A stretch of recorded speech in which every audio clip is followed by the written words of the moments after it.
While Castle Panic and Dead Panic may look similar at first glances, they're actually pretty different games. In fact, they probably have more differences than similarities. Some of the similarities the games share are the rings and the arcs, designating all the sections of the board. There's a central location in the middle of the board, and then we have these triangle-shaped tokens that are used to represent the enemies, and you rotate to track damage. After that, things start to get pretty different in Dead Panic. One of the biggest differences in Dead Panic is that you play as one of 8 characters in the game. You'll spend action points to move around the board, and you'll actually have to fight zombies, including hand-to-hand combat, which if you lose, will actually turn you into a zombie and bring you back in the game working against your former teammates. Another big difference between the two games is the objective. In Castle Panic, the goal is to survive all the monsters with at least one of your towers still standing. Do that and you win the game. However, in Dead Panic, the objective is to survive long enough to get rescued.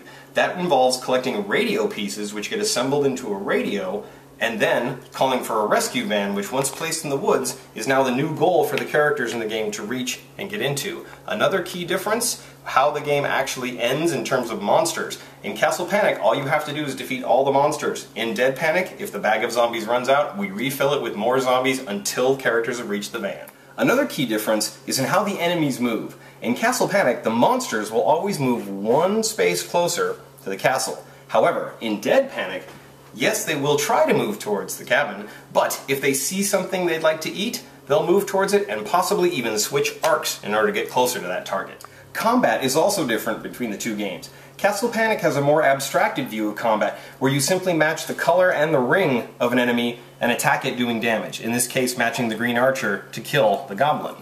However, in Dead Panic, combat is a bit more sophisticated.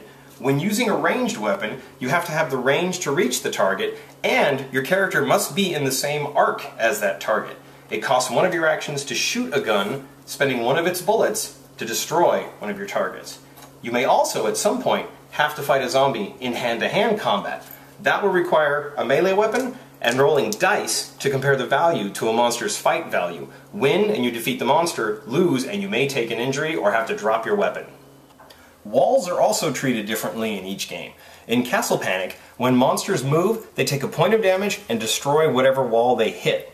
In Dead Panic, however, the zombies are already dead. When they hit a wall, they don't take any damage. Instead, they put a crack into the wall, unless it happens to be a brute whose special ability is to destroy a wall outright in one hit. Walls are another difference. In Castle Panic, 1 brick and 1 mortar card are all it takes to rebuild a destroyed wall. Also, the brick and mortar cards will be shuffled when the castle deck is empty and needs to be reshuffled. In Dead Panic, players in the same space with a damaged wall can repair a crack for 1 action, keeping it up for a little bit longer. Or, if the character's in a space with a missing wall, they can use the Hammer and Nails card to rebuild a wall completely. This turns the Hammer and Nails into just a hammer, which is a melee weapon they can use later. Also, cards that are used and discarded in Dead Panic never come back because the cabin deck never shuffles. How enemies hit the board is another difference in the two games. In Castle Panic, you draw monster tokens, flipping them over to reveal monsters, and rolling for the arc they spawn in at. I rolled a 5, the troll's in 5. Not everything's a monster though. Monster effects, like blue monsters move, will affect the game as you play through. In Dead Panic, instead of simply drawing 2 tokens, you draw an event card and resolve it. The event card's first piece of information is a symbol telling you how many zombies to draw. In this case, that # means the number of players in the game. So for a 3-player game, I would draw 3 zombies and roll the die, placing them just like I would in Castle Panic. The number I get is the arc that the zombies will come in at. Once I've placed all the required zombies, I then have to do whatever the event card says. In this case, all the players move 1 space clockwise. Now we've completed our event card. Boss monsters are another difference. In Castle Panic there are 4 boss monsters, including the Healer, who heals all the monsters on the board when he appears, the Goblin King, who makes you draw 3 more monster tokens, the Orc Warlord, who moves all the monsters in the same color as himself, and the Troll Mage, who moves all the monsters on the board. In Dead Panic, there are no boss monsters. Instead, each zombie type has its own unique ability, with the exception of Shamblers. These are your basic zombies, and there's just a lot of them. Sprinters move 2 spaces on the Move Zombies phase.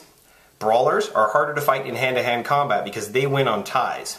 Creepers only move on the Move Zombies phase if the players roll higher than a 4. If they do move through walls, they do so without damaging the wall at all. Brutes are the biggest, scariest ones in the game, and they destroy walls entirely when they hit them.